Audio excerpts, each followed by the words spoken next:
Si elle a été abolie il y a plus de 40 ans en France, la peine de mort continue à constituer un sujet d'engagement pour un certain nombre de citoyens et d'associations, à l'image du collectif nancéen qui a incité la ville de Nancy à rejoindre le réseau des villes contre la peine de mort. C'est toujours une satisfaction de voir le camp abolitionniste s'étoffer, que des élus soient partie prenante de ce genre de démarche. C'est toujours un moment important.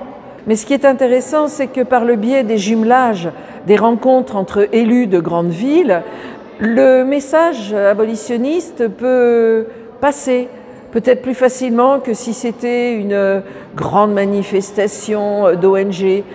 Dans certains pays, il vaut mieux y aller avec délicatesse, en douceur, histoire de faire avancer tout doucement la cause abolitionniste.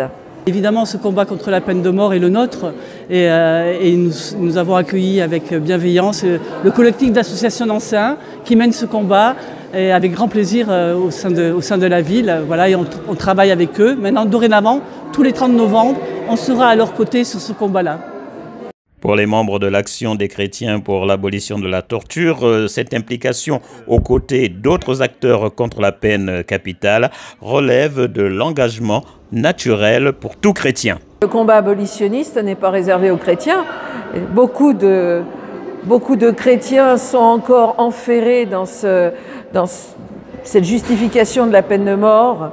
Par exemple, certaines églises évangéliques du sud des États-Unis estiment qu'on doit continuer à tuer. J'allais dire, ils ne sont pas tout à fait chrétiens, ils sont encore restés au Premier Testament et à la loi du talion, en oubliant entre autres le décalogue qui dit bien « tu ne tueras pas ».